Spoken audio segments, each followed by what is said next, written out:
வணக்கம். நேத்து பார்த்திருப்பீங்க, தமிழக அரசு சார்பா, அதாவது டிவிகே சார்பா ஒரு அனைத்து கட்சி கூட்டத்த போட்டாங்க. பொதுவா இன்றைக்கு தமிழகத்தில இருக்கிற எல்லா கட்சிகளும், அதாவது ஆளுங்கட்சி, அவர்கள் கூட இருக்கிற கட்சிகளை தவிர, மித்த கட்சிகள் எல்லாம் வந்து ஒரு அனைத்து கட்சி கூட்டத்த போடுங்க. வந்து காவிரி நீர் சம்பந்தமாவும், அந்த மேகதாது அணை கட்டுவது சம்பந்தமா ஒரு அனைத்து கட்சி கூட்டத்த போடுங்க அப்படின்னு எல்லாரும் ஒரு ஒற்றை குரலில் சொல்லிக் கொண்டிருக்கிற இந்த நிலையில, அரசு ஒரு ஆளுங்கட்சி கூட்டத்த அனைத்து கட்சி கூட்டத்த போடுது. என்னடான்னு பார்த்தா, தொகுதி சீரமைப்பு. இப்ப நீங்க லாஸ்ட் டைம் பார்த்தீங்கன்னா, 2025 மார்ச் நெனைக்கிறேன். அப்ப திமுக இந்த மாரி தான் ஏதோ ஒரு பிரச்சனை இருக்கும்போது டகால்னு, "எப்பா நாங்கலாம் அனைத்து கட்சி கூட்டத்த கூட்டுறோம். நாளைக்கே தொகுதி மாறப்போகுது." அப்படின்னு இந்தியா முழுக்க இருக்கிற கொஞ்சம் தலைவர்கள்லாம் கூப்பிட்டு, ஒரு தேசிய தலைவர் ஆயிட்டாரு. இந்தியாவுக்கே தலைவர் ஸ்டாலினு அப்படின்னு ஒரு சீன் போட்டாங்க. அந்த மாரி இப்போது இருக்கிற பிரச்சனை என்ன? அதாவது ஒண்ணு சொல்லுவாங்கல்ல, அ ம் ரோம் நகர் தீப்பிடிச்சு எரிஞ்சபோது நீரோ மன்னன் சாரி ரோம் நகர் தீப்பிடிச்சு எரிந்தபோது நீரோ மன்னன் பிடில் வாசித்தானாம். அந்த மாரி 14,000, 15,000 ஏக்கர் குறுவை சாகுபடி இங்க வந்து பாதிக்கப்படுது. அப்படி எல்லாரும் சொல்லிக் கொண்டு இருக்கிற நிலையில, அந்த தண்ணீய திறக்கிறதுக்கு வழிய பாருங்கப்பா அப்படின்னு சொன்னா, இவங்க பார்லிமெண்ட்ட நோக்கி, "ஏய் குறைக்காதீங்கப்பா சீட்ட" அப்படின்னு ஒரு கூட்டத்த போட்டத பார்த்தோம்.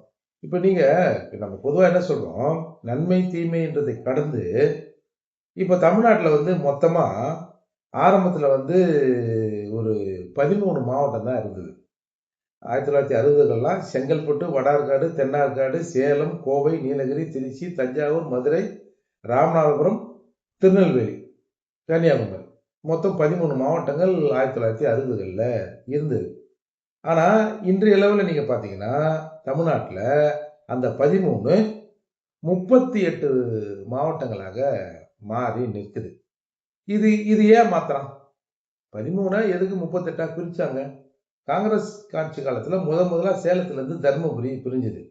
அப்புறம் 74ல திருச்சியிலிருந்து புதுக்கோட்டை பிரிஞ்சது. 79ல கோவையிலிருந்து ஈரோடு பிரிஞ்சது. இப்படி எல்லாம் பிரிஞ்சு பிரிஞ்சு கடைசியில 2019ல விழுப்புரத்திலிருந்து கள்ளக்குறிச்சி, காஞ்சிபுரத்திலிருந்து செங்கல்பட்டு, திருநெல்வேலியிலிருந்து தென்காசி இந்த மாரி மாவட்டங்கள் பிரிஞ்சிருக்கு. இந்த மாவட்டங்கள எதுக்கு பிரிக்கிறான்? மக்கள் தொகை அடிப்படை, பரப்பளவு, அதுக்கப்புறம் வந்து அடிப்படை வசதிகள் நிறைவேத்தணும். அரசு அலுவலர்களும் தூரம். இப்ப நீங்க வந்து மகாபலிபுரம் கடல் ஓரம் இருக்குது. இங்கருந்து காஞ்சிபுரம் கலெக்டர் ஆஃபீஸ்க்கு போறோம்னா, கிட்டத்தட்ட எப்படியும் ஒரு 80, 90 கிலோமீட்டருக்கு வந்துரும். நியர்லி 100 கிலோமீட்டர்ன்னு வையுங்களேன். இப்போ அந்த காஞ்சிபுரம் மாவட்டத்தை 2ஆ பிரிச்சு, செங்கல்பட்டுன்னு ஒரு மாவட்டத்தை உருவாக்கி, செங்கல்பட்டுல கலெக்டர் ஆஃபீஸ் இப்போ வந்திருக்கு. இப்போ கடல் பக்கத்துல இருக்க மகாபலிபுரத்துலருந்தும் செங்கல்பட்டுக்கும் ஒரு 20, 25 கிலோமீட்டருக்குள்ளேயே நம்ம வந்து ஈஸியா அக்சஸ் பண்றதுக்கு வாய்ப்பா செங்கல்பட்டு மாவட்டத்தை உருவாக்கி ஆட்சியர் அலுவலகம் அங்க வந்திருக்கு. அதே மாரி எஸ்பி ஆஃபீஸ் வந்திருக்கு. முன்னாடி நீங்க எஸ்பி ஆஃபீஸ்னா திரும்பவும் அகைன் 100 கிலோமீட்டருக்கு கிட்டத்தட்ட போய் காஞ்சிபுரத்துல எஸ்பிய பார்க்கணும். அப்போ இந்த மாரியான விஷயங்களுக்காகத்தான் வந்து மாவட்டங்கள் பிரிக்கப்படுது. இன்னும் சொல்லப்போனா மாவட்டங்களுக்குள்ள இருக்கிற ஒன்றியம் இருக்குல்ல, தாலுகா. இன்னமும் பல இடங்கள்ல எங்க தாலுகாவ பிரிங்க. நாங்க தாலுகா ஆஃபீஸ் போறதுக்கு 30 கிலோமீட்டர், 40 கிலோமீட்டர் போ வேண்டியது இருக்குது. அப்படின்ற கோரிக்கையும் இருக்கு. இந்த நிலையில தான் வந்து இன்றைக்கு தொகுதி வந்து மறுசீரமைப்பு இந்த முறையில வந்து தமிழ்நாடு வஞ்சிக்கப்படுகிறது, வஞ்சிக்க போறாங்க அப்படின்னு நம்ம ஆட்கள்லாம் கேட்கறாங்க.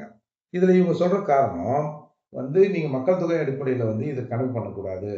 சரி, நீங்க வந்து ஒரு ஒரு வாதத்துக்காக வந்து உபில வந்து கிட்டத்தட்ட இப்ப 80 இருக்குது. இந்த தொகுதி சீரமைப்பு, இந்த மக்கள் தொகை அடிப்படையில் போட்டா, அவங்களுக்கு ஒரு 140 எம்பி சீட் வந்துரும்.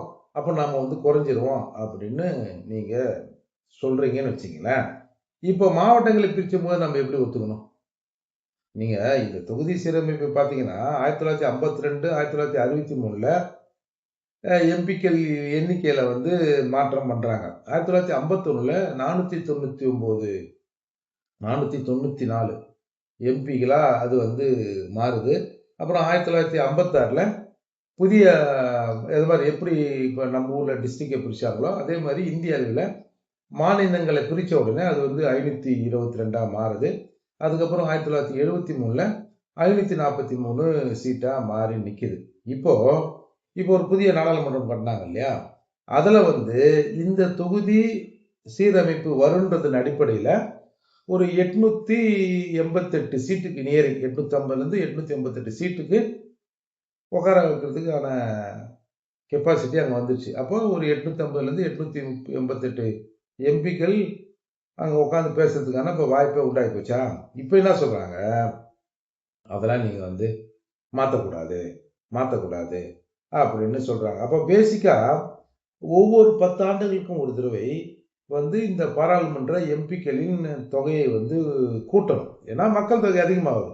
ஆஸ் யூஸ்வல் இப்போ ஒரு ஆஸ்பத்திரி இருக்கும், ஜனங்க நிறைய பேர் அந்த டிஸ்ட்ரிக்டில் இருக்கிறாங்கன்னா இன்னொரு ஹாஸ்பிட்டலில் இன்னொரு பக்கம் கட்டுறது இல்லையா, ஒரு ஆரம்ப சுகாதார மையமோ இல்லை வேறு சுகாதார மையங்களையோ கட்டுறது இல்லையா. ஒரே அந்த மாவட்ட மருத்துவமனையை நம்பி அந்த டிஸ்ட்ரிக்ட் முழுக்க இருக்கணுன்ற அவசியம் இல்லைல்ல, தேவையும் இல்லைல்ல. அப்போ மக்கள் தொகைக்கு ஏற்ப அதை நம்ம கூட்டுறோம்ல. அப்படி கூட்டுவதற்கான வேலையாக தான் இன்றைக்கி நம்ம பார்க்குறோம். இப்போ நீங்கள் பார்த்தீங்கன்னா ஏற்கனவே 2021 வந்து இந்த இந்த டேர்ன் வந்தது. அதாவது ஒரு 25 ஒரு தடவை நீங்கள் கம்பல்சரி பண்ணி ஆகணுன்ற மாதிரி. அப்போது 2001 வந்தபோது என்ன பண்ணாங்க, ஒரு சட்ட திருத்தம் போட்டு இன்னும் ஒரு 25 வருஷத்துக்கு இப்போ இதையே எக்ஸ்டெண்ட் பண்ணிப்போம். ஏன்னா அப்போது அதற்கான வசதி வாய்ப்பு நம்மக்கிட்ட இல்லை. அப்போ ஏற்கனவே இந்த பழைய பாராளுமன்ற கட்டிடம் தானே இருந்தது.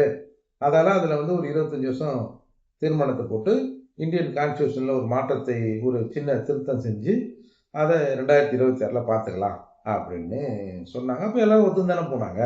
இப்போ 2026 வந்தோடனே அதை நடைமுறைப்படுத்துவதற்கான வேலைகளை இப்போ தொடங்குறாங்க. இப்போ இவங்க இதில் சொல்கிறது, இதில் ஓரளவு நியாயமும் இருக்கிறதா நம்ம பக்கம் நினைச்சாலும் எல்லாருக்குமான சட்டம்னா ஒன்று தானே. இப்போ வந்து குடிச்சிட்டு வண்டி ஓட்டினா 10,000 ஃபைனு. சரி, அப்போ செங்கல்பட்டு மாவட்டத்தில் மட்டும் போடுவோங்க, விழுப்புரம் மாவட்டத்தில் வேணாங்க, உளுந்தூர்பேட்டை மாவட்டத்தில், கள்ளக்குறிச்சி மாவட்டத்தில் வேணாங்க அப்படின்னு சொல்ல முடியாது இல்லையா. இப்போ எல்லாத்துக்கும் ஒன்றா தான் வரும். அப்போ இவங்க சொல்கிற அலிகேஷன் என்னென்னா, இப்போ ஊபியில் வந்து 80 சீட் இருக்குது, 80 எம்பிக்கள். இவங்க என்ன சொல்கிறாங்க வந்து அது வந்து 140 உயர்வதற்கான ஒரு வாய்ப்பு. அது முன்ன பின்ன ஒரு 2-3 மாறலான்னு வச்சுங்களேன். அதே மாதிரி பீகாரில் வந்து 40லேருந்து 73 சீட்டாக உயர்வதற்கு அப்ராக்சிமேட்லி 73 ஆகும். ராஜஸ்தானில் 25 48 ஆகும். மத்திய பிரதேசத்தில் 29லேருந்து 51 ஆகும். தமிழ்நாட்டில் 31லேருந்து 51 வரலாம் அப்படின்னு ஒரு அப்ராக்சிமேட் கணக்கு சொல்கிறாங்க. இப்போ இந்த நிலையில நாம இதை வந்து இதுல ஒரு சட்ட சிக்கலும் இருக்கு. அவன் மக்கள் தொகை அடிப்படையில் எம்பி தொகுதிக்கான வரையறை பண்ணணும்னு ஒரு சட்டம் இருக்கிற போது, நாங்கள் கொஞ்சமாக இருந்தாலும் எங்களுக்கு வந்து எம்பி வேணும்பா அப்படின்னு சொல்றது ஒரு சட்டப்படியான ஒரு சிக்கல் இருக்கு. அதை நாம வந்து அதை பேசித்தான் தீர்க்கணும். ஆனால் அங்கே உள்துறை அமைச்சர் அமித்ஷா என்ன சொல்றாங்க, தமிழ்நாட்டுக்கு வந்து எந்த பாதிப்பும் இருக்காது, நீ ஏன் கவலைப்படுறீங்க அப்படின்னு சொல்றாங்க. எங்களுக்கு எந்த பாதிப்பும் இருக்காது, எங்களுக்கு குறையுதுன்றதெல்லாம் இவங்களுக்கு வந்து பிரச்சனை இல்லை. ஊபியில் ஒரு உதாரணத்துக்கு ஊபியை சொல்றாங்க, ஊபியில் வந்து 80 பேர் இருக்கான், 140 பேர் வந்துட்டான்பா. அப்போ அவங்க சொல்றதானே மெஜாரிட்டி ஆகும் அப்படின்றது தான் இவங்களுக்கு. அப்புறம் நாங்கள் எப்படி இந்தியாவுக்கு பிரைம் மினிஸ்டர் ஆக முடியும்? இப்போ ஏற்கனவே வந்து இந்த வைகோ அவர்கள் புத்தக வெளியீட்டில் சொன்னார் இல்லையா, திருமாவளவன் எம்பி வந்து வைகோ பண்ணி வட மாநிலத்தில் பிறந்திருந்தாருன்னா அவர் பிரைம் மினிஸ்டர் ஆகிருப்பாருன்னு. அப்போ நாம் போய் இப்போ நான் தமிழ்நாடு, என்னோட பர்த் சர்டிஃபிகேட் வந்து தமிழ்நாட்டில் இருக்கேன், இதை மாற்றி நான் வந்து வட மாவட்டத்தில் பிறந்த மாதிரி எனக்கு பர்த் சர்டிஃபிகேட் கொடுனாலும் கொடுக்க முடியாது, அவனும் ஒத்துக்க மாட்டான். தமிழ்நாட்டிலேருந்து அங்கே போய் குடியேறினா கூட அவன் வந்தேன்னு சொல்லுவானே தவிர, இவர் நம்ம ஊருக்கு காரா, இவர் நம்ம ஏற்றுப்போம் அப்படின்னு அவங்க ஏற்றுக்க மாட்டாங்க. அப்போ இதில் இந்த மாதிரியான ஒரு சிக்கல் இருக்குது. சரி, இதெல்லாம் நம்ம வந்து பேச வேணும். இதுக்கு வந்து நம்ம வந்து ஏதாவது ஒரு விலக்கு வாங்க முடியுமான்னா அதெல்லாம் சும்மா நடக்காது. இப்போ நீட் தேர்வில் விலக்கு வாங்கின கதையா ஆரம்பத்தில், அந்த மாதிரிலாம் நடக்கிறதுக்கான வாய்ப்பு இல்லை. இந்தியா முழுக்க ஒரே சட்டம்னா எல்லாருக்கும் ஒரே சட்டம் தான். 100 பேருக்கு 10 ரூபான்னா 100 பேருக்கு 10 ரூபா தான். இல்லை நாங்கள் வந்து 50 பேர் இருப்போம், எங்களுக்கும் 10 ரூபா கொடு அப்படிங்கிறது வந்து நடைமுறையில் கொஞ்சம் சிக்கலான விஷயம். அப்போது இதையெல்லாம் வந்து தமிழ்நாட்டில் இருக்கிறவங்க பேசி, அப்புறம் அரசு கூட பேசி, இல்லை தேவைப்பட்ட நீதிமன்றம் போய் இது ஒரு முடிவு எடுக்க வேண்டிய விஷயம். இது நான் வந்து இது அவசியமே இல்லாத விஷயம், சும்மா கட்டியும் கூப்பிட்டு ஒரு டீ பார்ட்டி மாதிரி வைக்கிறாங்கன்னு நான் சொல்ல வரல. ஆனால் இந்த சமயத்தில் ஏங்க வீடு எரிஞ்சுங்குதுங்க, இப்படி சொல்றவங்க புரியுற மாதிரி வீடு எரியுதுங்க. இவரு வந்து உட்காந்து டிவி பார்த்துருக்காங்க, நல்ல பாட்டு ஓடுது, எங்க எங்க தலைவர் நடிச்சிருக்காரு, அதுக்கு ஜோடியா அவங்க நடிச்சிருக்காங்க, நல்ல பாட்டு, சூப்பர் பாட்டு இது அப்படின்னு பாட்டு டிவியில பார்த்துருந்தா என்னங்க நினைப்பாங்க? அந்த மாதிரி தான் இப்போ காவிரி இஷ்யூ வந்து பெரிய இஷ்யூவா போகுது. நாம வந்து சட்டமன்றத்தில தீர்மானம் நிறைவேற்ற பிறகு, அங்க ஒரு 4 நாள் கழிச்சு, தமிழ்நாடு வண்டிகள் ரிஜிஸ்ட்ரேஷன் வண்டியே ஒரு 2 நாள் அங்க விடல. ஆனா இங்க வழக்கம் போல கர்நாடகா வண்டிகள் வந்து ஈஸியா வந்துன்னு போயின்னு இருக்குது. ஒரு 4 நாளைக்கு முன்னாடி ஒரு பந்த் அறிவிச்சு, அவன் வந்து அத ஆர்ப்பாட்டமா மாத்திட்டு, இந்த வருகின்ற 9ஆம் தேதி திரும்ப நாங்க பந்த் செய்வோம் அப்படின்னு சொல்றான். கர்நாடகாவுல நம்ம கர்நாடகாவோட உரிமை இதுயா. அது நல்லதோ, கெட்டதோ இது நம்மளுது அப்படின்னா, எல்லா கட்சிக்காரர்களும் அங்க சேர்ந்து ஒண்ணா நிக்கிறாங்க. அதால நீங்க வந்து ஒரு அனைத்து கட்சி கூட்டத்த கூட்டுங்க அப்படின்னு சொன்னா, இவங்க அத விட்டுட்டு அனைத்து கட்சி கூட்டம் தானே வேணும் உனக்கு. நான் இப்ப கூட்டுறேன் பாரு.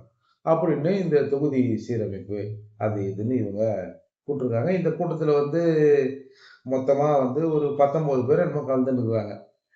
வந்து காங்கிரஸ்ல இருந்து Visika, MTK, MDMK, CBI, CPIM இவங்கெல்லாம் சேர்த்து ஒரு 19 பேர் கலந்துன்னு இருக்காங்க. ஆக்சுவலா தமிழ்நாட்டுல வந்து 57 ராஜ்யசபா, லோக்சபாலாம் சேர்த்து 57 உறுப்பினர் இருக்கிறாங்க. மிச்ச பேர் வந்து இதுல கலந்துக்கல. இப்போ சரி. இப்ப நேத்து இவங்க இந்த கூட்டத்த போட்டு ஒரு 19 பேர் போட்டு ஒரு விஷயத்த பண்றாங்க. இதுல ஒரு 19, 57ல 19 போச்சுன்னா, ஒரு 39 பேர், 36, 38 பேர் இதுல வரலன்னு வச்சுங்களேன். அப்ப நேத்து இவங்க தீர்மானம் என்ன போடுறாங்க? தற்போதைய நிலையே தொடர வேண்டும். நாங்க எவ்வளவு பேர் இருந்தாலும், இப்ப எங்களுக்கு எவ்வளவு தெரியும்? அதாவது தமிழ்நாட்டுக்குள் தற்போதைய நிலை தொடர வேண்டும்னு இவங்க கேட்கல. ஒட்டுமொத்த இந்தியாவுல 534 பேர் இருக்கிறான்ல, அவன் அப்படியே இருக்கணும். 1. இன்னொன்னு மக்கள் தொகையை காரணம் காட்டி, இல்ல அந்த காரணத்தை வைத்து உயர்த்தக்கூடாது. சார் நீ என்னைய மக்கள் தொகை காட்டி என்னை குறைக்காதன்னு சொல்றதுக்கு நமக்கு ரைட்ஸ் இருக்கு.